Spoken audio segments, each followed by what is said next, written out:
మెదక్ జిల్లా నర్సాపూర్ మండల పరిధి సీతారాంపూర్, చింతకుంట, నర్సాపూర్ మున్సిపాలిటీలో శ్రీరామనవమి సందర్భంగా సీతారాముల కళ్యాణం అంగరంగ వైభవంగా పురోహితుల మధ్య నిర్వహించడం జరిగింది. ఈ కార్యక్రమానికి ముఖ్య అతిథిగా MLA Sunitha Laxma Reddy, municipal chairman Ashok Goud, BJP కార్యవర్గ సభ్యులు మురళీ యాదవ్, గ్రామ పెద్దలు, ఆలయ కమిటీ నిర్వాహకులు పాల్గొనడం జరిగింది. ఈ సందర్భంగా సీతారాంపూర్ గ్రామంలో బీవీఆర్ఐటీ యాజమాన్యం అన్న ప్రసాద వితరణ కార్యక్రమం నిర్వహించారు.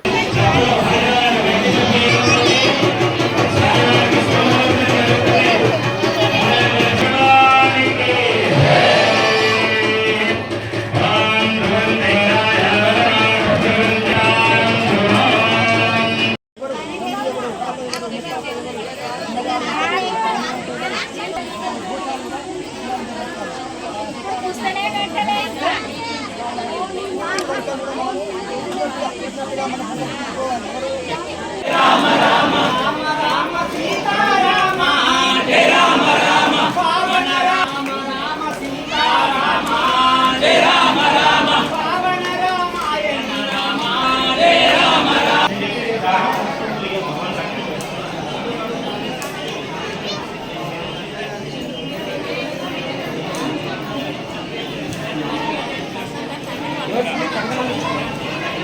మరిన్ని అప్డేట్స్ కోసం మా ఛానల్ని సబ్స్క్రైబ్ చేయండి.